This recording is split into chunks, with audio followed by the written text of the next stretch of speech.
আজকে যে ঘটনাটি বলবো এটা হলো অনেক ভয়ের একটা ঘটনা। আর আমাদের মাধ্যমে যারা ইমেল পাঠাতে চান তারা অবশ্যই আমাদের মাধ্যমেই পাঠাতে পারেন। আজকে যে ঘটনাটি বলবো এটা হলো যশোর থেকে এক ভাই আমাদের কাছে পাঠিয়েছে। তো এই গল্পটি কিন্তু অনেক ভয়ের। যারা গল্পটি শুনবেন তারা অবশ্যই কানে হেডফোন দিয়ে শুনবেন, কারণ গল্পটি কিন্তু অনেক ভয়ের। তো চলুন আমরা শুরু করে দিই। যেভাবে লেখা আছে আমরা ঠিক সেভাবেই বলবো। আজও আমি জানি না সেদিন রাতে আমি আসলে একজন মানুষের সঙ্গে ছিলাম নাকি অন্য কিছুর সঙ্গে। ঘটনাটা 2019 সালের নভেম্বর মাসের। আমি তখন একটি প্রাইভেট কোম্পানিতে চাকরি করতাম। অফিসের কাজে আমাকে যশোরের একটি গ্রামে যেতে হয়েছিল। সব কাজ শেষ হতে রাত হয়ে যায়। শেষ ট্রেন ধরেই ঢাকায় ফেরার পরিকল্পনা ছিল। স্টেশনে পৌঁছে দেখি প্ল্যাটফর্মে মাত্র কয়েকজন মানুষ দাঁড়িয়ে আছে। অদ্ভুত নীরবতা, মনে হচ্ছিল পুরো স্টেশনটা যেন ঘুমিয়ে গেছে। দূরে একটা কুকুর বারবার একই দিকে তাকিয়ে ঘেউ ঘেউ করছিল। হঠাৎ স্টেশনের লাউড স্পিকারে ভাঙা কণ্ঠে ঘোষণা এলো, শেষ ট্রেন কয়েক মিনিটের ভিতরেই প্রবেশ করবে। আমি ব্যাগটা শক্ত করে ধরলাম। কিছুক্ষণ পর ট্রেনটা ধীরে ধীরে স্টেশনে ঢুকলো। অবাক হয়ে দেখলাম প্রায় পুরো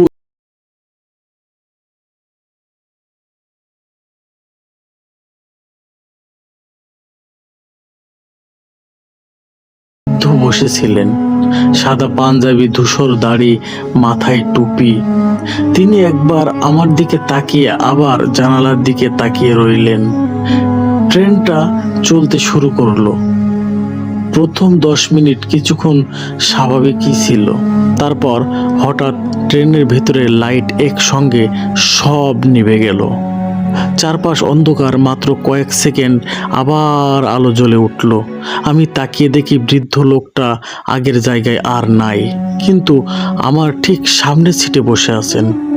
আমি অবাক হয়ে বললাম, চাচা আপনি ওখান থেকে এখানে কিভাবে এলেন? লোকটা কোনো উত্তর দিল না, শুধু ধীরে ধীরে মাথা তুললেন।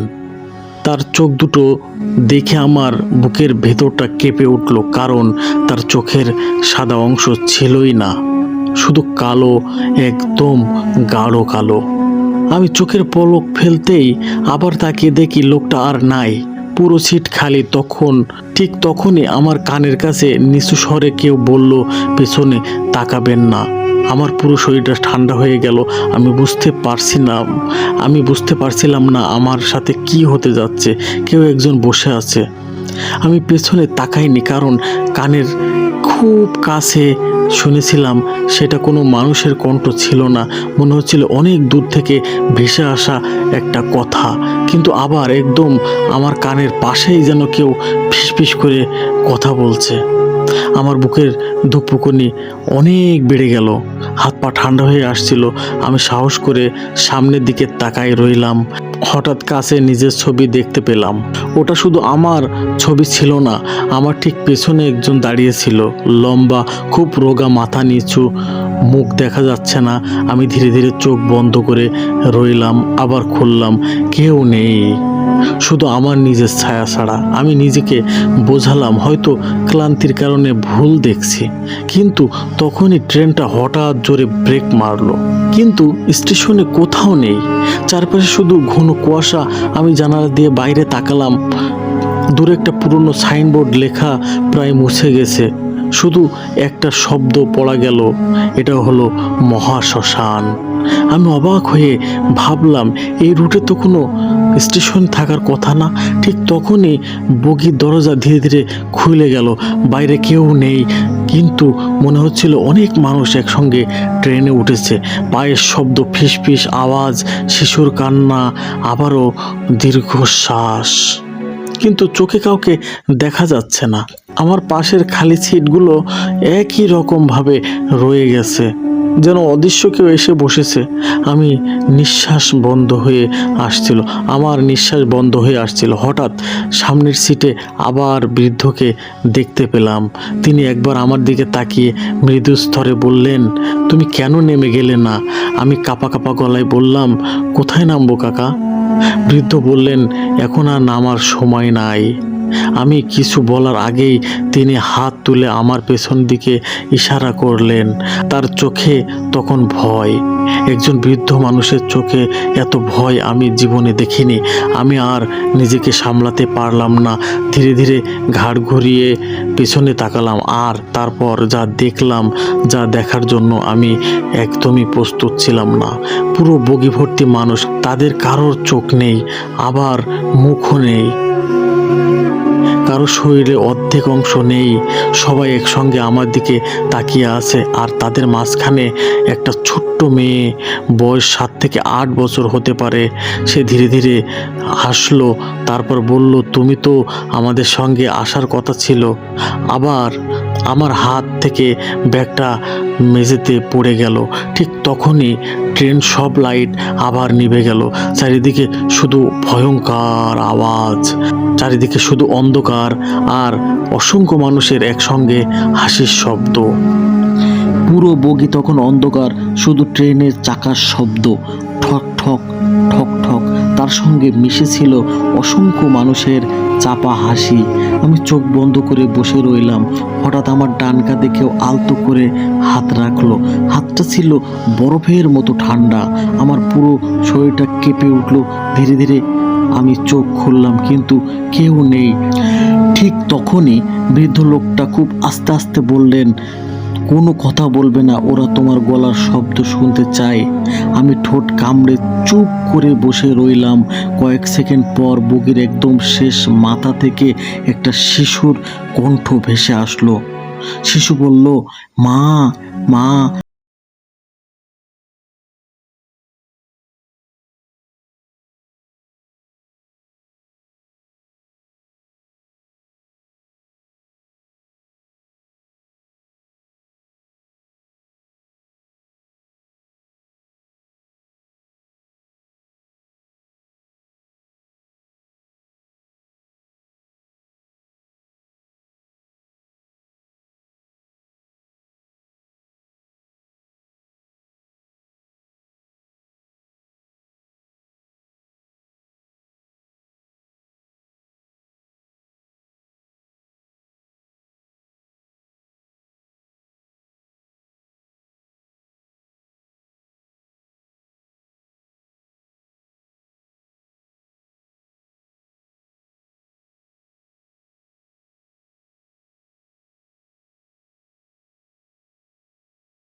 ঘটনাটির সময়কাল 2012।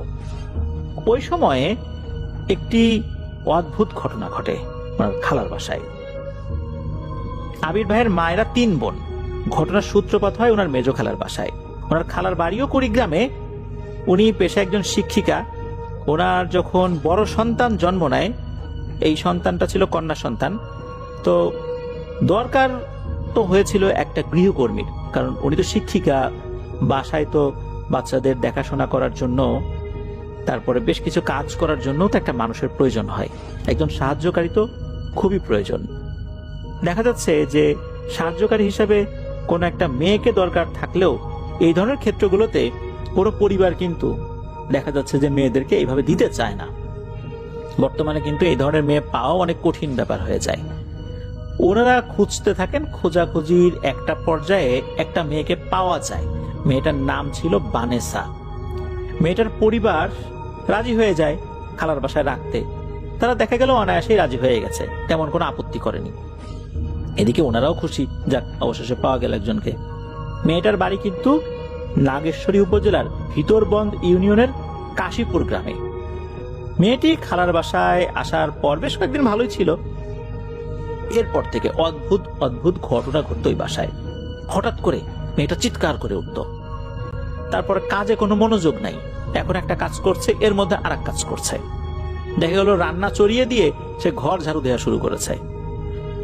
রান্না চড়িয়ে দেওয়া মানে হচ্ছে সে দেখা যাচ্ছে যে তরকারি চড়িয়েছে, সেটা তো নাড়াচাড়া করতে হবে, ওখান থেকে সরা যাবে না। সে ওই অবস্থায় অন্য জায়গায় সরে অন্য কাজ করছে, সে ভুলেই গেছে সে রান্না চড়িয়েছে। অথবা সে তরকারি কাটাকুটি করছে, হঠাৎ করে সেটা অর্ধেক পর্যায়ে রেখে অন্য কাজে চলে গেছে। মানে এটা কিন্তু শুরুর দিকে ছিল না, হঠাৎ করে আবার শুরু হয়েছে এটা। তো আরো একটা বিষয় হলো, রাতের বেলা নাকি সে বেশ ভয় পেত, ভয় পেয়ে চিৎকার করে উঠতো। আবার দেখা যেত এটাকে ডাকছে, সে কিছুই শোনে না, গায়ে টাচ করলে তখন সে চমকে উঠতো, কি ব্যাপার, কি হয়েছে। তখন তাকে বলা যায়, তোমাকে যে ডাকাটাকি হচ্ছে, ডাকাটাকি করা হচ্ছে, তুমি শোনো না? না, আমি তো শুনিনি। সে যে কানে কম শুনতো বিষয়টা এরকমও না। এরকম আরো বেশ কিছু সমস্যা দেখা দিল এই বানেসাকে নিয়ে।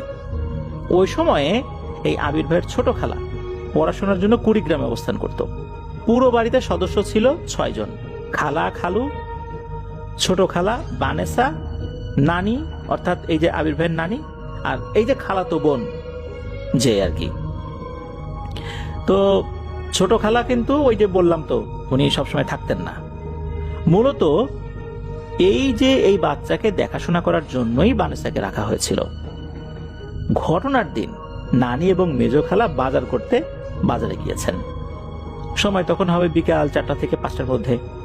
এদিকে বাড়িতে তখন ছোট খালা ছিলেন, তারপর এই যে বানেসা ছিলেন, আর হচ্ছে এই যে বাচ্চা, এই বাচ্চাটা ছিল। বাসায় কিন্তু আর কেউ নেই। সন্ধ্যা হওয়ার আগে আগে বানেসা অদ্ভুত আচরণ শুরু করে। বিড়াল গোঙালে যেরকম শব্দ হয় ওইরকম শব্দ শুরু করে। ছোট খালা বিষয়টাকে স্বাভাবিক অসুস্থতা ভেবেই নেন, বানেসাকে কিছু ওষুধ দেন খাওয়ার জন্য। এরপর ছোট খালা ঘুমিয়ে পড়েন। ওনার খুব ঘুম আসছিল ওই সময়, কেন জানি ওই সময় যদিও বা ঘুম আসার কথা না, কিন্তু ওনার খুব ঘুম আসছে। উনি অল্প কিছুক্ষণ ঘুমিয়েছেন। ঘুম থেকে ওঠার পর উনি বানেসাকে ডাকছেন, কিন্তু কোনো সাড়া পাওয়া যায় না। উনি চিন্তা করলেন যে বাচ্চাটা কোথায়। বাচ্চা আছে ঠিকঠাক মতোই, বানেসা নাই। আরে বানেসা কোথায়? বাচ্চাকে একা রেখে কোথায় চলে গেছে? ওনারই বা কেন হঠাৎ এই সময় ঘুম চলে আসলো? এদিকে অনেক ডাকাডাকি করা হচ্ছে, বানেসাকে আর খুঁজে পাওয়া যাচ্ছে না। ছোট খালা তো চিন্তায় পড়ে গেছেন, পুরো বাড়ি খুঁজেছেন। ওই বাড়িটার উপরে কিন্তু টিন শেড ছিল আর কি। তো পুরো বাড়ি খুঁজেছেন, কোথাও খুঁজে পাওয়া যাচ্ছে না। তো বাড়ির বাইরে খোঁজাখুঁজি করা হচ্ছে। উনি বাচ্চাটাকে ঘরে রেখে আর কতটুকুই বাইরে খুঁজতে পারেন। এদিকে ছোট খালা তো চিন্তায় পড়ে গেছেন। তখন সবাইকে কল করা শুরু করেছেন মোবাইলে, যে বানেসাকে তো পাওয়া যাচ্ছে না। সবার কিন্তু একটাই কথা, যে বানেসাকে পাওয়া যাচ্ছে না, বাচ্চা আছে তো? হ্যাঁ, বাচ্চা আছে ঠিকঠাক মতো, কিন্তু বানেসা নাই। এদিকে বাসার থেকে একটা মেয়ে হাওয়া হয়ে গেল। এই মেয়ের মা বাবা যখন জানবে, তখন তো এটা অপহরণের মামলা দিয়ে বসবে, কিডন্যাপিং এর মামলা দিয়ে বসবে। তখন কি হবে? এটা তো আরো একটা মুসিবত হয়ে গেল। যখন সবাইকে ফোন করে জানানো হয়েছে, এই যে মেজো খালা, নানি, ওনারা দ্রুত বাজার শেষ না করেই বাসায় চলে আসছেন। খালুকে কল দিয়ে বিষয়টি জানানো হয়। এরপর সবাই মিলে খোঁজাখুঁজি শুরু করেছেন। খালু নাগেশ্বরীতে কল দিয়ে মামাদেরকে খোঁজ নিতে বলেছেন, হয়তো বানেসা তার বাড়ির উদ্দেশ্যে রওনা দিয়েছে, খুব তো বেশি দূরে না। এটা ভেবেই খালু নাগেশ্বরীতে খবর দিয়েছেন। তো খালু আবার কি করেছেন, কুড়িগ্রাম থানায় জিডি করতে যাবেন, ঠিক সেই মুহূর্তে খবর আসে বানেসাকে পাওয়া গেছে। এদিকে বাড়িতে সবাই তো খোঁজাখুঁজি করার জন্য বাইরে গিয়েছিল। বাসার ভেতরে ওই সময় ছোট খালা ছিলেন। হঠাৎ করে নাকি টিনের যে চাল আছে, টিনের চালে দরাম করে একটা শব্দ হয়। অনেক বড় তক্তা বা ভারী কিছু ফেললে যেরকম শব্দ হয় ওইরকম, মনে হচ্ছে টিনের চাল ভেঙে নিচে পড়ে যাবে, এরকম একটা অবস্থা। ওই সময় আবার বাসায় ইলেকট্রিসিটি ছিল না। উনি শুধু বাচ্চাটাকে কোলে নিয়ে ঘরে ছিলেন। রাত তখন 8টা কি 8:30 এরকম একটা সময় আর কি। হঠাৎ করে এরকম ভয়ঙ্কর শব্দ পেয়ে ছোট খালা তো ভয় পেয়ে গেছেন। ওই সময় তো উনি ছাড়া বাসায় কেউ নাই। বাড়ির সামনে একটা চিড়ার মিল আছে, তো সেই মিলে নুরু নামের একজন কাজ করত। তাকে মূলত মেজো খালা খোঁজাখুঁজি করার জন্য বলেছিলেন। উনি চারদিকে খোঁজার পর বাড়ির পশ্চিম দিকে খুঁজতে যাবেন, ঠিক সেই মুহূর্তে ওনার কানে এক ধরনের শব্দ আসে, মনে হচ্ছে একটা গোঙানির শব্দ। ওনার কাছে সন্দেহ লাগে। উনি সেই শব্দের উৎস ধরে বুঝতে পারেন যে শব্দটা ডান দিকের ঝোপের ভেতর থেকে আসছে। উনি একটু এগিয়ে যান, ময়লা ঝোপঝাড় পরিষ্কার করে যখনই সামনের দিকে একটু এগিয়েছেন তখন দেখেন এক অদ্ভুত দৃশ্য। এই যে বানেসা মেয়েটা মাটিতে পড়ে আছে অজ্ঞান অবস্থায়। তবে শুরুর দিকে এটা বানেসা কিনা বুঝতে পারেন নাই, কারণ উপর হয়ে পড়া ছিল। তবে তার পোশাক আশাক দেখে বুঝতে পেরেছেন এটা বানেসাই হবে। মাথাটা মাটির দিকে আর কি, তো গঙ্গানোর মতো শব্দ হচ্ছে। শরীরে কাদা, মাটি, বালু, চুলও মনে হচ্ছে ভেজা। কেউ তাকে কাদাযুক্ত কোনো এলাকায় নিয়ে গিয়েছিল এরকমটা মনে হচ্ছে। এই যে নুরু সাহেব, উনি তো বানেসাকে কোলে করে বাড়িতে নিয়ে আসেন। বানেসা কিন্তু ওরকম গোঙাচ্ছিল, কিন্তু তার কোনো হুঁশ ছিল না। বাসা আসার পর বারিসার জ্ঞান ফেরে।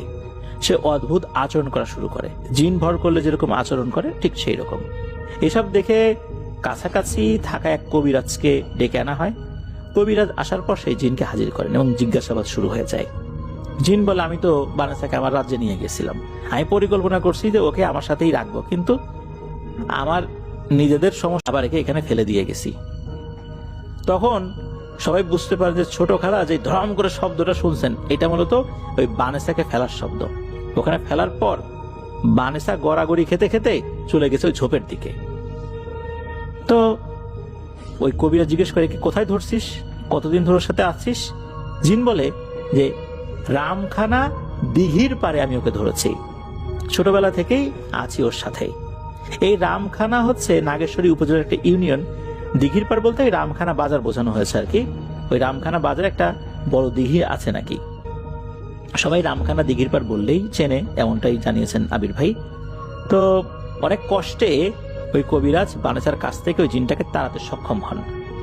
উনি জিনটাকে এই শর্ত দিয়ে দেন, বাংলাদেশের সীমানার বাইরে এই জিনটা আসতে পারবে না। এমন একটা কাজ করে দেন তো বাংলাদেশের সীমানার মধ্যে, এই বাংলাদেশের যেই চতুর্দিকে যে সীমানা রয়েছে, এই বর্ডার ক্রস করে ঢোকার সাথে সাথেই নাকি এই কবিরাজের কাছে খবর হয়ে যাবে। তখন কবিরাজের অনুগত জিনেরা ওইটাকে ধরবে। তখন জিনটা রাজি হয় এবং বলে যায় যে আমি চিহ্ন হিসাবে বানেসার একটা স্যান্ডেল নিয়ে যাব। এক জোড়া না, একটা স্যান্ডেল। সে সত্যি একটা স্যান্ডেল নিয়ে চলে গিয়েছিল। দেখা গেল যে বানেসার একটা স্যান্ডেল নাই, একটু আগে কিন্তু ওখানে এক জোড়া স্যান্ডেল ছিল। এই ঘটনার পর বানেসাকে তার বাড়িতে পাঠিয়ে দেওয়া হয়। সবচেয়ে অবাক করা বিষয় হচ্ছে, বানেসার পরিবার এই বিষয়গুলো জানতো, তারপরেও এই বিষয় সম্পর্কে এই পরিবারকে সতর্ক করেনি। তারা এই বিষয়টা নাকি অনেকদিন ধরেই সহ্য করে যাচ্ছেন, এমনটাই জানিয়েছেন। তবে এই ঘটনার পরে বানেসার কোনো খোঁজ খবর ওনারা আসলে রাখেননি, কারণ এটা আসলে ওনাদের জন্য একটা ঝামেলা, যে আবার যদি পরে নিয়ে আসেন বা মেয়েটাকে রাখেন আবার কি ঝামেলা হবে, পরে দেখা গেল যে মামলা মোকদ্দমায় ফেসে যাবেন, অনেক ধরনের জটিলতাই তো হতে পারে। এই জন্যই মূলত ওনারা খোঁজ খবরও রাখেন নাই, বানেসাকেও দিয়ে আসছিলেন। তো এটাই ছিল ঘটনা।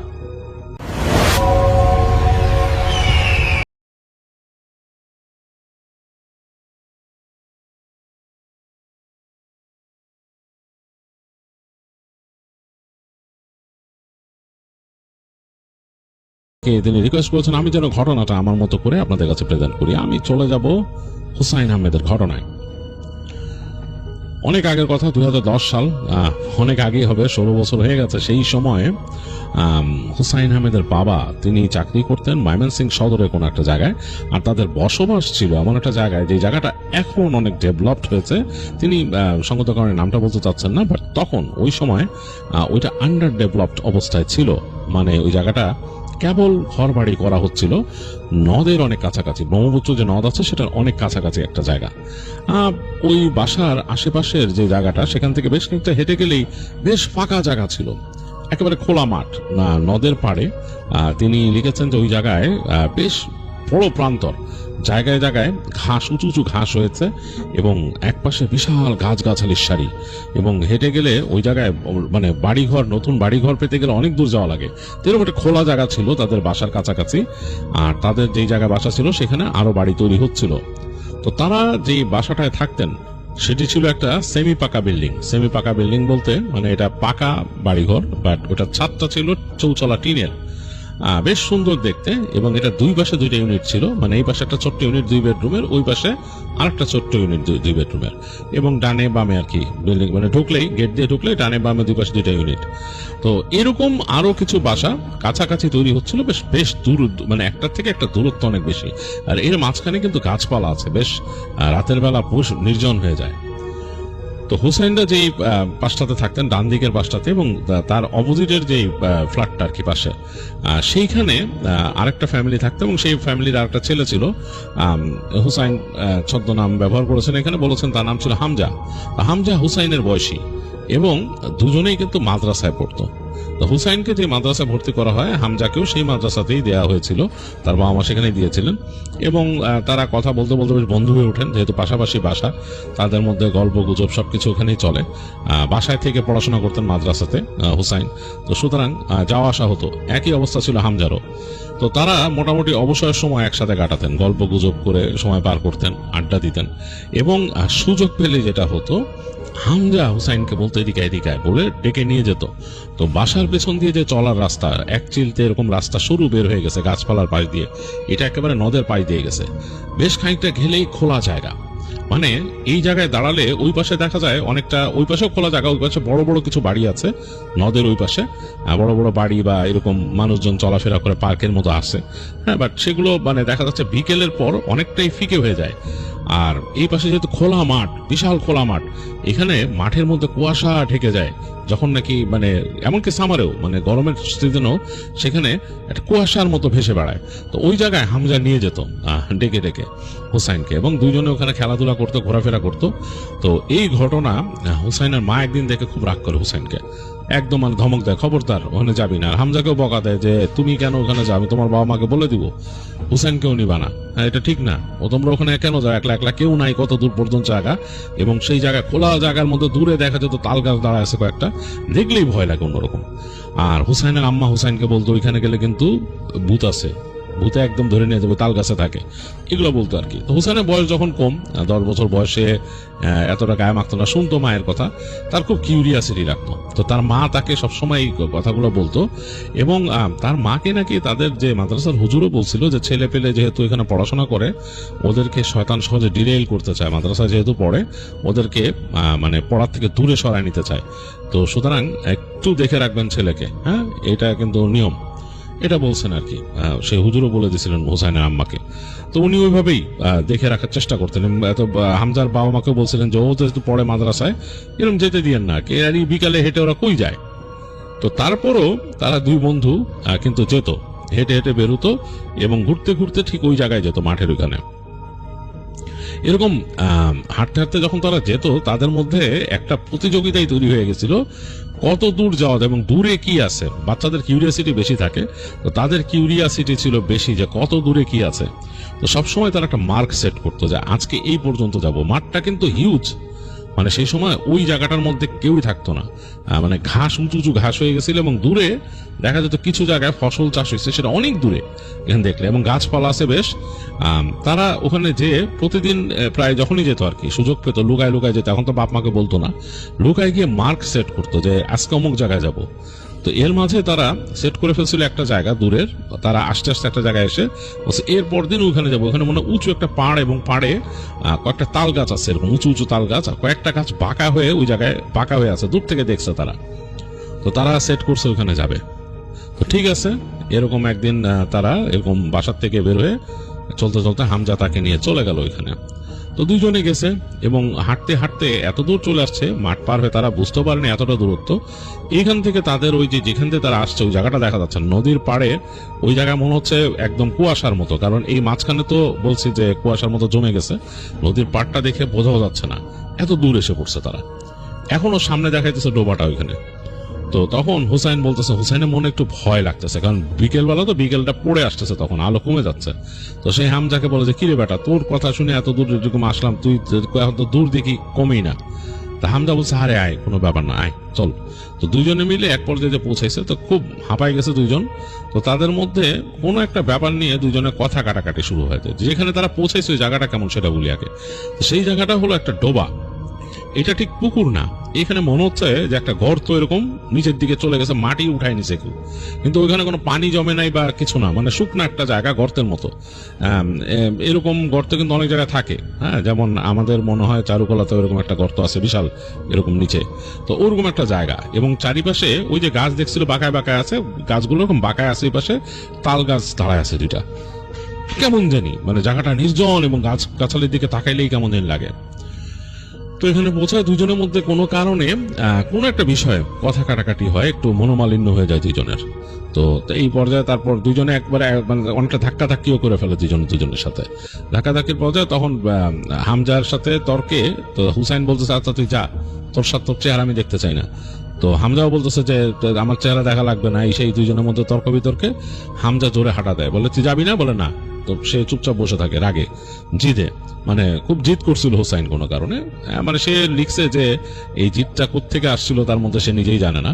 তো সে হামজাকে পাঠায় দেয়, হামজাও হাঁটা দেয় তাকে রেখে, হেঁটে চলে যায়। তো সে কিছুক্ষণ দেখে যে হামজা হেঁটে চলে যাচ্ছে ওইদিকে, যেদিক থেকে আসছিল ওইদিকে। তো সে রাগের চোটার কোনো কথা না বলে সে তাকায় থাকে ওই যে নিচু জায়গাটার দিকে। তো হুসাইন একটু পর নিজের চিন্তায় ডুবে যায়, বিভিন্ন অনেক কিছু ভাবতে থাকে। সে লিখছে যে সে আসলে কাইন্ড অফ মানে হারায় যায়, তার মনের মধ্যে কি আছে সেটাও সে মনে করতে পারে না, মানে অন্য একটা জগতে চলে যায় তার চিন্তা ভাবনা। তো এবং সেইভাবে ভাবতে ভাবতে একসময় হেঁটে ওই নিচু জায়গাটার কাছে চলে যায়, অনেকটাই নেমে যায় নিচে।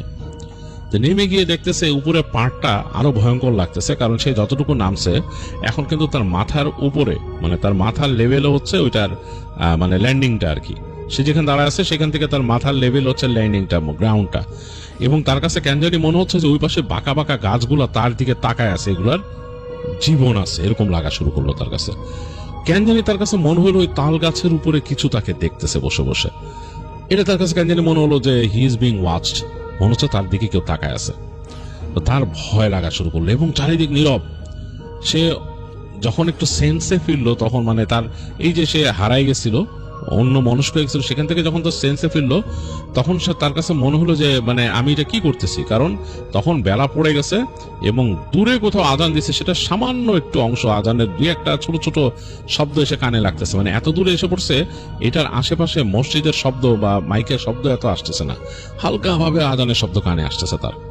তো সে ভয় পেয়ে গেল এবং তার তখন মনে হলো যে তার মা বলছে তাকে যে এখানে ভূত প্রেত থাকে ইত্যাদি ইত্যাদি অনেক কিছু বলছে। সেই ভয়টা মনের মধ্যে কাজ করা শুরু করলো আর সে রিয়েলাইজ করলো যে না, এখানে আমার একা একা থাকাটা উচিত হয় নাই।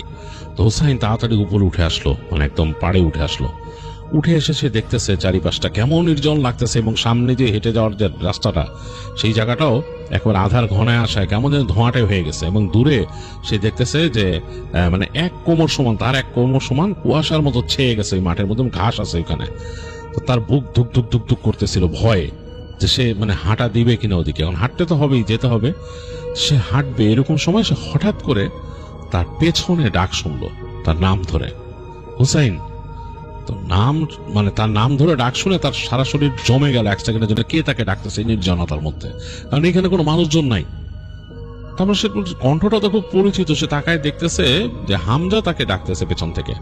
হামজা দাঁড়ায় আছে কোথায়? হামজা দাঁড়ায় আছে ওই যে ওই নিচের যে ঢালটা, ঢালের কর্নারে, এবং হুসাইনকে দেখে হাসতেছে। তো হুসাইন বলতেছে তুই এখানে কি করতেছিস, তুই না চলে গেছিস, তুই আবার ওইখানে পিছনে গেলি কেমনে? তো সে তাকে বলছে আয় আয় এদিকে আয়, তাড়াতাড়ি আয়। তো সে আর কোনো কথা না বলে হেঁটে হামজার দিকে গেল, কারণ তাকেই তার আপন মনে হইতেছে, বন্ধু তো।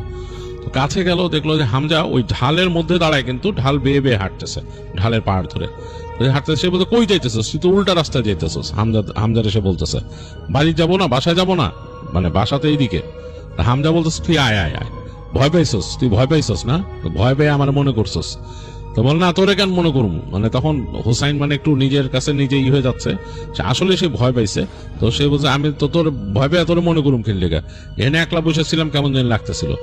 তখন হামজা হাসতেছে, বলছে আয় আয়, ভয় পাইলে সবাই সবকিছু ভুলে যায়, তখন আর রাগ থাকে না, ভুলে রাখতেছে। তো হুসাইনের কাছে একটু রাগও লাগতেছে, আবার হামজাকে পাওয়াতে ভালোও লাগতেছে, কিন্তু সে যে উল্টা দিকে হাঁটতেছে এইটাতে তার রাগ লাগতেছে, যখন কই যায় সে, এবং সে উপর দিয়ে হাঁটতেছে না, ঢালের নিচ দিয়ে হাঁটতেছে। তো এক পর্যায়ে হামজা আস্তে করে হেঁটে ঢালের নিচে নেমে গেল, একদম নিচের দিকে। তো হুসাইন আর কিছু বললো না, সে পিছনে পিছনে হাঁটতে হাঁটতে নিচে নামতেছে, এবং সে দেখতেছে অনেক মানে পাতা আছে, ওই যে লজ্জাবতী গাছ আছে, কাটা আছে, এগুলো পায়ে লেগে যাচ্ছে। তো সে বলছে এই কি রে, তুই নিচে নামতেছিস কেন, নিচে কি? তো বলছে আয়, সে দূর থেকে শুরু শুনতেছে আয়। তো আসলে হুসাইন লিখছে তার এমন কিছু হয়েছিল, সে আসলে হামজার পিছে জাস্ট লাইক মানে নিজের মতো চলতেছিল, তার নিজস্ব আসলে কোনো কন্ট্রোল ছিল না। হামজা যে আয় বলে ডাকতেছে, সে মনে করতেছে যে তাকে যেতেই হবে, মানে এটা হচ্ছে সে অমোঘ নিয়তির মতো চলতেছিল তার পিছনে। হামজা হেঁটে একেবারে মাঝখানে চলে গেল ঢালের, এখন কিন্তু তারা একদম নিচে আছে, তলানিতে, অনেকটা একদম পুকুরের তলানিতে দাঁড়ায় থাকলে যেরকম সেরকম। দেখলো যে হামজা ওখানে যে একদম মাঝখানে দাঁড়াইলো, তো হুসাইন পিছে পিছে দৌড় দিয়ে যাচ্ছে। তো এসে দেখলো যে তার দিকে তাকে একটা হাসি দিল হামজা। তখন কিন্তু অন্ধকার হয়ে গেছে, মানে চারিদিকে, এবং ওই যে গাছপালার জন্য অন্ধকারটা আরো ঘন হয়ে গেছে, মানে বেশ অন্যরকম লাগতেছে। তার দিকে তাকায় যে হাসি দিল, হাসিটা হুসাইনের কাছে কেমন জানি অপার্থিব মনে হলো, তার কাছে কেন জানি মনে হলো এটা তার বন্ধু না, কিন্তু সে থামতে পারলো না। হামজা এবার সোজা পাড়বে ওঠা শুরু করলো আরেক দিকে, ওই যে তাল গাছ যেদিকে, ওই তাল গাছের দিকে। তো হুসাইন তাকে ফলো করে করে যাচ্ছে, সে আসলে থামতে পারতেছে না। এটি কিন্তু অন্ধকার ঘনায় আসতেছে, বেশ ডার্ক হয়ে গেছে, গাছপালার জন্য অন্ধকার হয়ে গেছে। এক পর্যায়ে হামজা উঠে গেছে ওই পাশে, হুসাইনও তাকে ফলো করে উঠলো, এবং হেঁটে দেখলো যে এমন একটা জায়গায় হামজা আসছে, যে জায়গায় এই নদীটা একটা বাঁক নিছে, যে নদের এই পাশটা একটা বাঁক নিছে, এই পাশে কোনো ঘর বাড়ি নাই, গাছপালা, শুধু গাছপালা পাশ দিয়ে বাঁক নিয়ে গেছে, এবং সর করে পানির শব্দ হচ্ছে দিক দিয়ে যাচ্ছে। ওখানে দাঁড়াইলো, তো খুব অবাক হলো, আসলে হুসাইন নদীর এই পাশের এইরকম সিন দেখে নাই কোথাও, পার হয়ে গেছে, এবং অন্ধকার যেহেতু হয়ে গেছে, দূরে দেখা যাচ্ছে এই দুই একটা ঘরের মধ্যে আলো জ্বলতেছে অনেক দূরে, টিম টিম টিম টিম সেই আলো ফ্ল্যাশ করতেছে। এবং সেখানে দেখলো যে হামজা গিয়ে একেবারে নদীর যেই জায়গাটা মানে কর্নার, সেই জায়গাটায় দাঁড়াইলো, একদম পাশে, মানে পাড়ের একবারে পাশে দাঁড়াইলো। তো হুসাইন ওখানে দাঁড়ায় পড়লে দেখতেছে হামজা তার দিকে তাকায়, কেমন যেন একটা দৃষ্টি দিল, এবং এই যে হালকা আকাশের আলো, সেটা সে বুঝতে পারতেছে হামজার চোখগুলো মনে ফুলে উঠছে, এরকম ফুলে উঠছে, এবং চোখ দিয়ে পানি গড়ায় পড়তেছে, পানি পড়তেছে। তো সে বলছে কিরে, তুই কান্দিস কেন, কি ব্যাপার, এখানে কি হয়েছে, তুই মানে কই নিয়ে আসলি? তা হামজা বলতেছে তুই আয়, কোনো অসুবিধা নেই, আর ভয় নাই, আমরা একসাথেই চলে যাবো এখান থেকে। তো তখন হুসাইনের কেমন যেন একটু ভয় লেগে গেছে, তার সম্বিত ফিরছে, চিন্তা করতেছে আমি কোথায় আসছি, কার কাছে আসছি, এবং হামজাকে হামজার মতো লাগতেছে না। সে ভালো মতন খেয়াল করে বললো, হামজা বলতেছে তাকে আয়, কিন্তু হামজা কিন্তু পিছায় যাচ্ছে, এবং সে ভালো মতো খেয়াল করে দেখলো হামজা কিন্তু বাতাসের উপরে, পিছনে যে মানে তার পাড় যে শেষ, সে বাতাসের উপর দাঁড়ায় আছে, আর হুসাইনকে ডাকতেছে ওই জায়গায়। হুসাইন দেখলো হামজার চেহারার মধ্যে একটা ভয়ঙ্কর পরিবর্তন আসছে, যেটা তার বন্ধুর চেহারা মোটেই না, একেবারে অন্যরকম হয়ে গেছে। তো হুসাইন ভয় চিৎকার করলো। হুসাইন যখন ভয় চিৎকার করছে, হামজাও একই স্বরে তার দিকে তাকায় চিৎকার করে উঠলো, এবং চিৎকারটা ভয়ঙ্কর, মুখ একদম মানে বাঁকায় চূড়ায় কেমন করে ভয়ঙ্কর একটা ভঙ্গি করে তার দিকে চিৎকার করলো, এবং এই চিৎকারের শব্দ এত তীক্ষ্ণ যেটা হুসাইন মানে কল্পনা করতে পারে না, এখনো কল্পনা করতে পারে না, এখনো ভাবলে তার ভয় লাগে। তার কানের মধ্যে লাগতেছে, তার কান মনে হচ্ছে ফেটে যাবে চিৎকারে। তো হুসাইন বুঝতে পারছে যে এই যে তার মা বলতো যে অনেক উল্টাপাল্টা জিনিস আছে, এই এরকমই কিছু একটা, এটা তার বন্ধু না। সে যেহেতু মাদ্রাসায় পড়ছে, কিছু মানে সূরা কেরাত তো শিখছে ছোটকাল থেকে, এটা পড়া শুরু করলো জোরে জোরে জোরে জোরে পড়লো। যখন পড়তেছে তখন দেখতেছে যে ওইখান থেকে চিৎকারটা বেড়ে গেছে এবং আর দেখা যাচ্ছে না, মানে এই হামজাকে আর দেখা যাচ্ছে না, হামজা নাই, কিন্তু চিৎকারের শব্দটা বেড়ে গেছে চারিপাশে। তো হুসাইন দিক বিদিক শূন্য হয়ে দৌড় দিল একদিকে, তার আর মনে নাই কোন দিকে যেতে হবে, কোন দিক থেকে আসছে সেটা তার মনে নেই, সে দৌড়াইতেছে। দৌড়াইতে দৌড়াইতে তার আর কিছু খেয়াল নাই। এক সময় সে দূরে যে দেখছে যে একটা আলো জ্বলতেছে, একটা ঘরে অন্ধকার আলো জ্বলতেছে। তো দৌড়াইতে দৌড়াইতে সে যে বুঝতে পারছে যে এটা একটা মসজিদ। তো ওই মসজিদের সামনে যে সে পড়ে গেছে, ধাম করে পড়ে গেছে ওখানে। তো পড়ার পর তো আর তো কিছু খেয়াল নাই। তো যখন তার হুঁশ ফিরছে তখন সে দেখতেছে যে তার উপরে ঝুঁকে আছে তার বাবা মা। তার বাবা মা ঝুঁকে আছে, তার বাবা মানে খুব চিন্তিত চোখ, মারও চিন্তিত চোখ, এবং ওখানে তার যে হুজুর, মাদ্রাসার হুজুর, তিনি আছেন। তো যাই হোক, তারা সবাই মিলে তাকে মানে ফার্স্টে জিজ্ঞেস করলো কি হয়েছিল, এত দূরে কিভাবে গেছিলা, কে নিয়ে গেছিল, কেমনে গেছিলা, এগুলো জিজ্ঞেস করতে। তখন সে আসলে কথা বলতে পারতেছিল না, জড়ায় যাচ্ছিল। তো তখন তার বাবা থামাই দিল সবাইরে, বলে যে থামেন, ওকে এত দিয়েন না, দেখি কি অবস্থা। তো তাকে জিজ্ঞেস করলো, বাবা তুমি ঠিক আছো? তখন হুসাইন বলতেছে যে হ্যাঁ। তো হুসাইন ভয় কাঁপতেছে, বলতেছে যে হামজা কই? তো বলছে কেন, কি হয়েছে?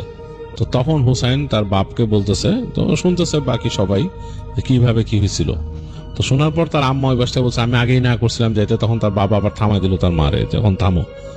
তো যাই হোক, তাকে তখন হুজুর ঝাড়লেন, ভালো মতন ঝাড়লেন। ঝাড়ার পরে হুজুর বসে বসে অনেকক্ষণ মুরাকাবা করছেন, করে তারপরে বললেন যে ওর যেটা হয়েছিল, ওকে আপনাকে বলছিলাম, হোসেন আম্মাকে বলে যে আপনাকে বলছিলাম যে ওরা একটু দেখে রাখতে। আসলে যারা পড়ে মাদ্রাসাতে ওই বাচ্চাদেরকে অনেকেই এরকম দুষ্ট জিন এসে চেষ্টা করে তাদের মানে পড়ার লাইন থেকে বের করে দিতে, মানে তাদের ডিরেল করে দিতে বা কোনো ক্ষতি করতে, এটা চেষ্টা করে। এবং এই চেষ্টা করার জন্যই ওর উপরও নজর পড়ছিল। তো ওকে ওই যে একটা সুযোগ মতো পাইছে, পেয়ে ওখানে নিয়ে তাকে ওই জায়গায় হয়তো মেরে ফেলার চেষ্টা করছিল বা কিছু একটা, একলা যখন পাইছে ওখানে। তো তখন হুসাইন বলল যে হ্যাঁ আমার মনে পড়ছে, আমার হামজা বলছিল যে তোর মা তোর হুজুর যতই চেষ্টা করুক আমার থেকে আটকায় রাখতে, তোরে আমি সুযোগ মতো পাবই, আজকে পাইছি। তো তখন বলে এই যে দেখছেন, হুজুর বলে যে দেখছেন এই যে এটা। আর ওইটা তো ওর বন্ধু তো মোটেই ছিল না, ওই ওর বন্ধু এখানে ছিলই না। তো পরে ওই যে খবর নিয়ে জানতে পারছে যে হামজার বাবা মা, হামজা তখনই চলে আসছিল বিকালে বাসায়, এবং সেই নাকি বলছিল যে বাসায় যে রয়ে গেছে ওখানে হুসাইন। এই জন্যই হুসাইনকে খুঁজতে বেরিয়েছিল পরে তারা, এবং যেখানে যেখানে হামজারা গেছিল সেই জায়গার কথা বলে দিছিল হামজা। তো সেই সব জায়গায় যে পায় নাই, খুঁজতে খুঁজতে এক সময় তারা যে হাজির হয়েছে যে সেই যে মসজিদটা ওখানে, এবং ওখানে যাওয়ার পরে ওখানকার যে হুজুর বললো যে এখানে একটা ছেলেরে পাইছি আমরা এরকম। তো সেখান থেকেই তাকে নিয়ে আসে, এসে পরে তার এই যে এরকম মাথায় পানি দিয়ে দোয়া দরুদ পড়ে যখন তার হুঁশ ফিরে, তখন এগুলো শোনা যায় তার কাছ থেকে যে এরকম এরকম ঘটনা ঘটছিল। তো যাই হোক, তো হুসাইন লিখছে যে তার আসলে পরবর্তীতে সমস্যা যেটা হয়েছিল, তার আর মাদ্রাসায় পড়াশোনা কন্টিনিউ হয় নাই, তার মাদ্রাসার পড়াশোনা ওইটা নাকি আসলেই হয় নাই এরপরে আর। তো এটা তার জন্য একটা মানে খুব দুঃখের ব্যাপার। আর এরপর সে অনেক রকম ভাবে ভয় পেত, স্বপ্ন দেখতো, ইত্যাদি ইত্যাদি তার জীবনে ঘটছে। তার বন্ধু যে হামজা, সে নাকি পরবর্তীতে মারা গেছে। তো এই ছিল হুসাইনের ঘটনা। বাট হুসাইন বলছে যে আরো কিছু ঘটনা তার জীবনে আছে, সে পরবর্তীতে কোনো এক সময় আমাদের সাথে এগুলো শেয়ার করবে। তবে একটা জিনিস আমি বলি, হুসাইনের ঘটনা পড়ার পরে আমি কিন্তু এরকম অনেক ঘটনা শুনছি যে যারা মাদ্রাসাতে পড়ে তাদের কিন্তু বিভিন্ন রকমের এই ধরনের সমস্যা হয়। এরকম অনেক ঘটনা কিন্তু অদ্ভুত রেতেও আগে শেয়ার করছেন মানুষ, আমরা কিন্তু শেয়ার করছি সেগুলা। আপনাদের হয়তো মনে পড়বে, আজ থেকে প্রায় বছর 2-3 আগে একজন শেয়ার করছিলেন, তিনিও ময়মনসিং থেকে শেয়ার করছিলেন আই গেস, যে মাদ্রাসাতে তিনি পড়তেন এবং রাতের বেলা ভয় পেতেন, বিভিন্ন রকম সমস্যা হতো তার। তো এরকম জিনিসপত্র কিন্তু ঘটে, এবং আমাদের এই এলাকা, তো আমি যেখানে থাকি তার কাছাকাছি এরকম মাদ্রাসা আছে, এবং সেই মাদ্রাসাতে কিন্তু রাতের বেলা এরকম সমস্যা ঘটে, মানুষজন অনেক কিছু দেখে। তো জিজ্ঞেস করলে ওখানকার ছেলেপেলেদের তারা পরে বলে না যে তারা কি দেখছে, বাট ওইখানকার খুব কাছাকাছি আমার রিলেটিভ থাকতো বাসা ভাড়া দিয়ে, তো সেই রিলেটিভ বলছিল যে মানে তারা প্রায় এরকম শব্দ শুনতো, বারান্দায় গেলে ভূত ভূত বলে চিৎকার, রাত্রেবেলা 2টার সময় 3টার সময় মাদ্রাসার ভিতরে চিৎকার করতেছে এবং মানে হই হুল্লোড় পড়ে গেছে ওইখানে। তো এই কারণে আমার সেই রিলেটিভরাও ভয় পেত, কারণ তাদের বারান্দাটা বেশ খোলা ছিল, বড়, এবং তাদের কাছে মানে বেশ ভয়ের মনে হতো জায়গাটা। আর আমি ওদের বারান্দায় যে দেখছি রিলেটিভের বারান্দাটা আসলে একটু স্পুকি লাগে, মনে হয় যে কিছু একটা চলাফেরা আছে। আর ওই যেখানকার কথা বলছি, যে মসজিদের কথা বা যে মসজিদের পাশে যে মাদ্রাসাটার কথা, সেই মাদ্রাসার পাশে কিন্তু একটা বিশাল পুকুর আছে এবং সেই পুকুরের আশপাশ দিয়েও কিছু ঘর বাড়ি আছে এরকম। তো আমার এক বন্ধুর বাসা ছিল কাছাকাছি, তো ওর বাসার ছাদ থেকে আমি একবার যখন দেখছিলাম জায়গাটা, আমার কাছে বেশ স্পুকি মনে হয়েছে বেশ স্পুকি, মানে আসলেই অন্যরকম। এছাড়াও কিন্তু বিভিন্ন মাদ্রাসায় আমি এরকম শুনছি যে রাতের বেলা দেখা গেছে যে কেউ তাহাজ্জুদ পড়তে গেছেন, একটা স্টুডেন্ট, তিনি মানে যাবেন আর কি, নামাজ পড়বেন ফজরের নামাজের আগে, তিনি বেশ খানিকটা সময় আগে গেছেন তাহাজ্জুদ পড়বেন মসজিদের বাইরের যে অংশটা বারান্দার মতো ওখানে। তো ওখানে যেও দেখছেন যে মানে এরকম ভয় পেয়েছেন আর কি, দেখে যে কেউ একজন নামাজ পড়তেছে এরকম, তো ভয় আর সেই স্টুডেন্ট ঢোকেন নাই। হ্যাঁ, তো এরকম আরো অনেক ডিটেলস ঘটনা আমার কাছে অনেকে বলছে, অনেকে সেগুলো শেয়ার করতে না করছে, তো জাস্ট শেয়ার করছেন আমাকে, বাট বলছেন যে এটা শেয়ার করেন না। তো এগুলা এর জন্য শেয়ারও করা হয় না, বাট এগুলা কিন্তু হয়, মানুষ এরকম ভয় পায়। যেমন আমার এক বন্ধুর বাসায় তাদের এক চাচা ছিলেন, যিনি তাদের অফিসের গাড়িটা চালাতেন। তো সেই চাচা একটা ঘটনা বলছিলেন ছোট আমাকে, অনেক দিন আগে, প্রায় 2013-14 সালের দিকে। তো তিনি বলছিলেন যে তিনি একবার তাদের বাড়িতে গেছেন, তো তাদের ঘরটা হচ্ছে এরকম টিনের ঘর, সামনে একটা ছোট্ট বারান্দা আছে, আর তার সামনে উঠান, বেশ বড় উঠান, এবং তার সামনে গিয়ে তাদের রান্নাঘর, বাদিকে ডান দিকে হচ্ছে তাদের গোসলখানা, মানে যেখানে নাকি তারা গোসল করেন। তো তাদের গোসলখানাতে আবার চাপকল ছিল না, তাকে যেটা করতে হতো যে গোসলখানার পাশ দিয়ে হেঁটে গিয়ে পুকুর ছিল, পুকুরের ঘাটের ওখান থেকে হয় বালতি ভরে পানি নিয়ে আসা লাগতো, অথবা ওই পুকুরে বসেই তাদের গোসল বা উজু যেটা করা লাগতো ওইখানে। তো যেটা করতেন, ওই ওনার নাম ছিল মোর্শেদ কাকা, তিনি যেটা করতেন বেশিরভাগ টাইমই ওই পুকুর থেকে বালতিতে করে পানি নিয়ে চলে আসতেন, এসে গোসলখানায় উনি হাত মুখ দিতেন বা গোসল করতেন, যা করতেন। তো উনি একবার একটু আর্লি উঠে গেছেন রাতের বেলা উঠছেন, মানে ওনার একটু প্রকৃতির ডাকের চাপ হয়েছে। তো তিনি চিন্তা করছেন উঠে যে আমি বাথরুমে যাই, ওখান থেকে জাস্ট উঠে অজু করে, মানে পানি এনে অজু করব, অজু করে তারপর একবারে নামাজে দাঁড়ায় যাবো, ততক্ষণ আজান দিয়ে দিবে। তো এই চিন্তা করে তিনি তাড়াতাড়ি বাথরুমে চলে গেছেন। তখন তো ওখানে জমানো তার পানি ছিল একটু, ওগুলো নিয়ে চলে গেছেন বাথরুমে। তো বাথরুম শেষে যখন বেরোইছেন, তখন তার কাছে কেন জানি মনে হইতেছে, এবং উনি তাড়াহুড়ায় বাথরুমে যাওয়ার সময় সাথে কোনো মোমবাতি বা হারিকেন কিচ্ছু নেন নাই, মানে অন্ধকারেই চলে গেছিলেন। তো ওনাদের ওই যে বাথরুমের ছাদটা আবার খোলা ছিল, ওই সময়কার ওই গ্রামে অনেক জায়গায় এরকম ছাদ খোলা ছিল বাথরুমের, আশেপাশে কোনো বিল্ডিং নাই, ছাদ খোলা থাকলে অসুবিধা হতো না আর কি। যাই হোক, তো ওই আলোতে তিনি তার কাজ সারছেন, ওই আকাশের আলোতে। তারপর তিনি বের হয়ে এসে তিনি হেঁটে আসতেছেন। তো যখন বের হয়ে আসতেছেন, ওনার কাছে কেন জানি মনে হলো ওনার পেছনে ওনাকে কেউ ফলো করতেছে, ওনার পেছনে কেউ আসতেছে, বোঝা যায় না। আর মানে গ্রামের তো আসলে ওই হাঁটার জায়গাগুলো মাটির, অনেক জায়গায় একটু কাঁচা হয়ে গেছে, ইট বিছানো এরকম। তো মনে হচ্ছে তাকে কে ফলো করে আসতেছে। তিনি ফট করে পিছন ফিরে তাকাইছেন আর কি। মোর্শেদ কাকার তখন ফিল হয়েছে, মনে হচ্ছে যে পিছনে কেউ আছে, তিনি ফট করে পিছন ফিরে তাকাইছেন। তো তাকায় দেখেন কেউ নাই। তো পরে ভাবলেন যে আমার মনের ভয়, আমার মনের ভয়। তো তিনি আর কোনো চিন্তা ভাবনা না করে আস্তে আস্তে তাড়াতাড়ি হেঁটে গেছেন উঠান পার হয়েছেন। তো উঠান পার হয়ে তিনি যখন যাচ্ছেন সামনে, এই ডান দিকে কিন্তু উনার ওই গোসলখানা, আর তার সামনের বাঁ দিক দিয়ে সোজা গিয়ে নেমে গেলে হচ্ছে পুকুর ওখানে। তো পুকুরের পাড়ে যখন যাচ্ছেন, তার জানি কেন ভয় লাগতেছে, বেশ ভয় লাগতেছে। কারণ মানে তার যেই সময়টা মনে হয়েছিল যে এখন মনে হচ্ছে আসলে সে সময় না, মানে সময়টা আসলে মনে হয় একেবারে ফজরের আগে না, তার যেটা মনে হয়েছিল যে ঠিক ফজরের আগের মুহূর্তে আছেন তিনি। তো তিনি এই ভয় পেতেছেন, এবং পুকুরের আশেপাশে এনভায়রনমেন্টটা অন্যরকম। তো মোর্শেদ কাকা থাকেন তো বেশিরভাগ টাইম শহরে, গ্রামে এখন থাকেন না। তো সুতরাং তার কাছে আরো মানে অভ্যাসটা একটু অন্যরকম হয়ে গেছে। তো তিনি যখন পুকুরের কাছে আসছেন, তিনি শব্দ পাইলেন পুকুরের পানিতে, ছপস ছপস করে শব্দ হচ্ছে। তো ভালো মতো দেখতে পাচ্ছেন না, আকাশের আলো এরকম। তো এক পর্যায়ে তিনি খেয়াল করলেন যে পুকুরের পাড়ে কেউ একজন পানির মধ্যে আছে, পানি নাড়তেছে এরকম। আর তিনি অবাক হয়ে খেয়াল করলেন যে পুকুরের পাড়ে দাঁড়ায় আছে সে বেশ লম্বা গড়ন, মানে তার উচ্চতা হবে 7-8 ফিট, একটা মানুষ। এখানে পানি এখানে নাড়তেছে 2 হাত দিয়ে, আর তাকে দেখে বলছে, আয় আয়, আসবি না, আয় আয় আয়। আয়, এমন ভাবে ডাকতেছে নাকি গলায়, মানে কণ্ঠটা হচ্ছে নাকি কণ্ঠ, তাকে বলছে আয় আয় আয়, এভাবে বলতেছে। মোর্শেদ কাকা ভয়ের চোটে তিনি ওই হাতে করে একটা নিয়ে আসছিলেন বদনা আর কি, ওটা ফেলে দিয়ে দৌড় দিলেন ওখান থেকে। তো উনি দৌড়ায় আসছেন বাসায়, মানে একদম মানে ভয়ে তার আত্মা কাঁপতেছে। তিনি ঘরে ঢুকে গেছেন, ঘরে ঢুকে দরজা লাগাইছেন ঢাড়াং করে, দরজা লাগা এখন চিন্তা করছেন অজু করবে, তার তো অস্বস্তি লাগতেছে, ভয় আর ভয়ও লাগতেছে, এটা কি দেখলেন তিনি। তো তিনি তাড়াতাড়ি দৌড় দিয়ে গিয়ে তার হাত ঘড়ি রাখা ছিল টেবিলের উপরে, ওই হাঁচড়ে পাঁচড়ে অন্ধকারের মধ্যে হাত ঘড়িটা ধরলেন, ধরে চাপ দিয়ে দেখেন 3:30 বাজে। কিন্তু তিনি যখন উঠছিলেন তার কাছে মনে হয়েছিল কিন্তু যে আমি একেবারে ফজরের একটু আগে উঠছি। তো যাই হোক, প্রচন্ড ভয় পেয়েছেন, তার ভয়ে বুক কাঁপতেছিল।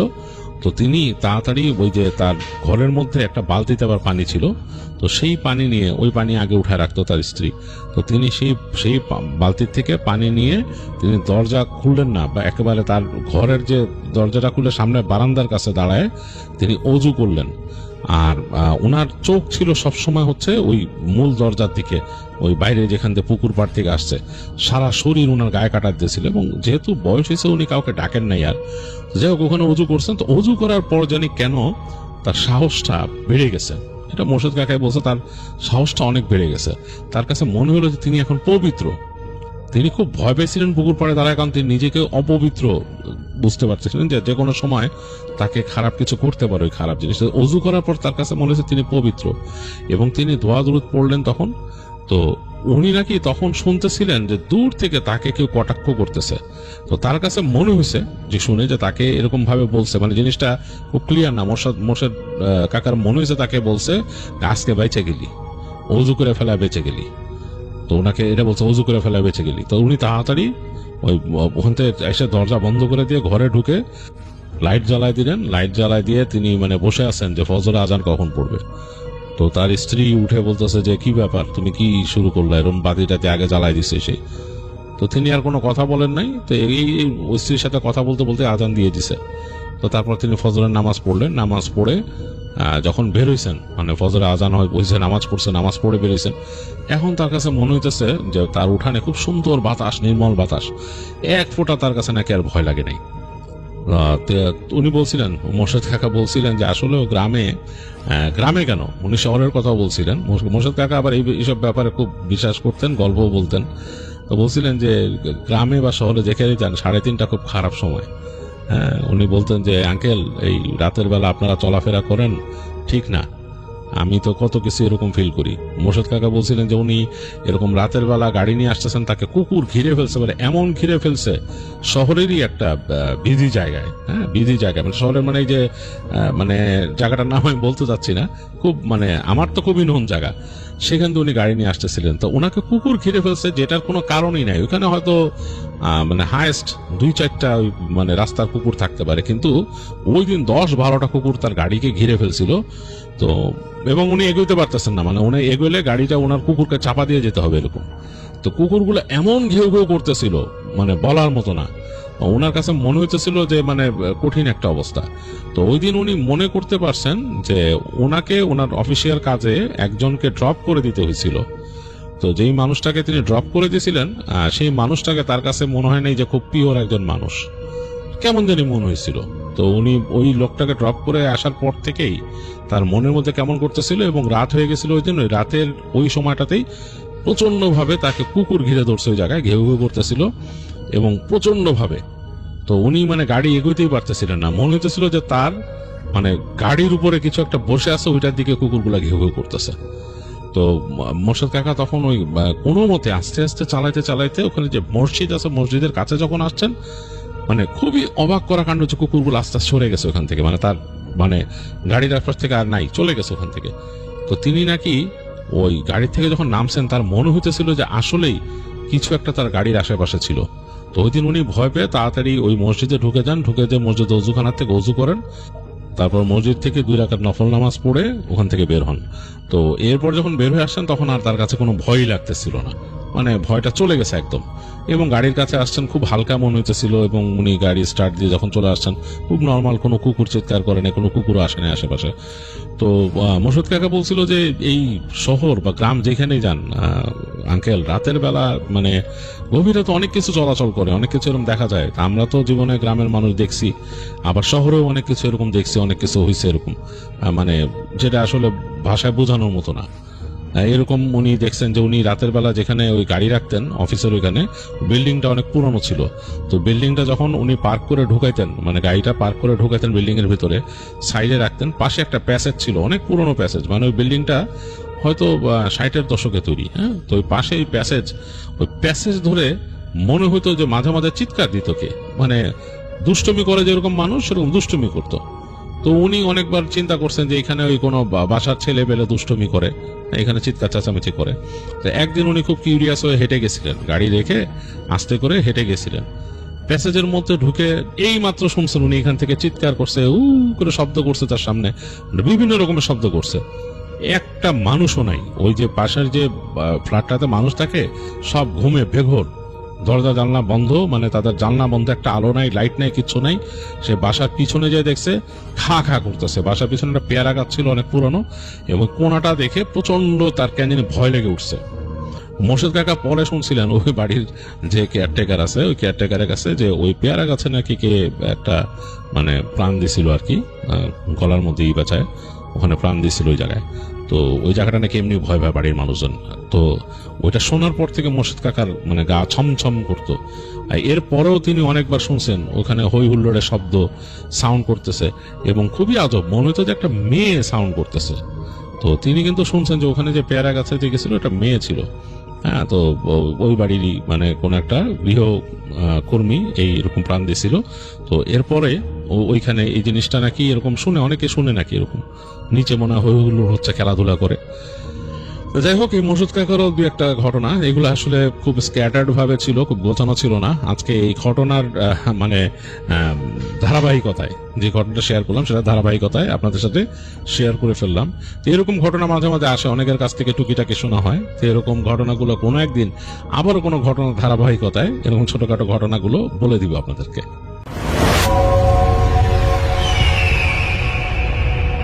এই ঘটনাটি আমাদেরকে যিনি পাঠিয়েছেন উনি একজন রেমিটেন্স যোদ্ধা ভাই, ওনার নাম মোহাম্মদ বিজয়। উনি বর্তমানে সংযুক্ত আরব আমিরাতে রয়েছেন, একটি মসজিদের খাদেম হিসাবে দায়িত্ব পালন করছেন। ওনার দেশের বাড়ি কিশোরগঞ্জ জেলার পাকুন্দিয়া উপজেলার দরগা বাজার এলাকায়। ঘটনাটি উনি শুনেছিলেন 2008 কি 9 সালের দিকে। এই ঘটনাটি যে উনি আসলে কেউ ওনাকে বলেছে এভাবে শুনেছেন, বিষয়টা এরকম না। উনি ওনার দাদির সাথে ঘুমাতেন। 2008-9 সালের দিকে ওনার বয়স ছিল এরকমই 8-9 বছর এরকম আর কি, ওনার বয়স আর কি। দাদির সাথে ঘুমাতেন। দাদির ওই সময় বয়স ছিল 70-এর কাছাকাছি, ওই সময়ের কথা বলছি আর কি। তো দাদি উনি একজন আধ্যাত্মিক টাইপের মহিলা আর কি। উনি বেশ পীর ভক্ত একজন মানুষ। আধ্যাত্মিকতা ওনাকে খুব বেশি করে টানে, ছোটবেলা থেকেই ওনাকে টানে এটা। ওনার কাছে ওনার অনেক পরিচিত লোকজন আসতেন, ওনার সাথে গল্প করতেন, মজা করতেন। ওনার সাথে ওনার অনেক বান্ধবীরাও দূর দূরান্ত থেকে দেখা করতে আসতেন। আর যখন আসতেন দাদির জন্য কিছু উপঢৌকনও নিয়ে আসতেন। দাদি অনেকের সাথে যখন গল্প করতেন তখন এই বিজয় ভাই শুনতেন। একবার হয় কি, একজন ভদ্র মহিলা আসছেন, উনি ওনাদের এলাকারই আর কি, খুব পরিচিত আর কি দাদির সাথে, দাদির খুব কাছের একজন মানুষ।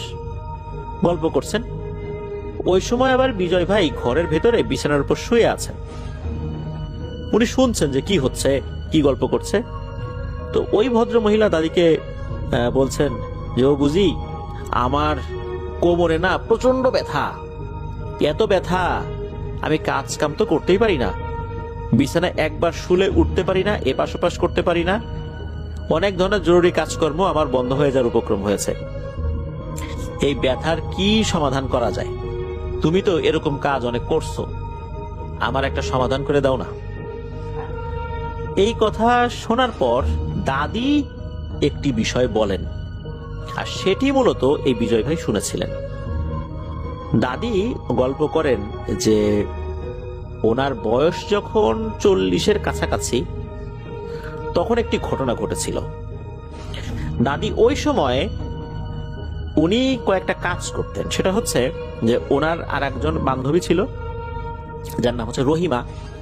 তো এই রহিমা কি করতেন, বিভিন্ন মানুষদের বিভিন্ন যে সমস্যা থাকে, বিশেষ করে অসুখ বিসুখ, এই যে কোমরে ব্যথা, ঘাড়ে ব্যথা, পায়ে ব্যথা, বাতের ব্যথা বা এই টাইপের আরো যে সমস্ত সমস্যাগুলো আছে, এই সমস্যাগুলো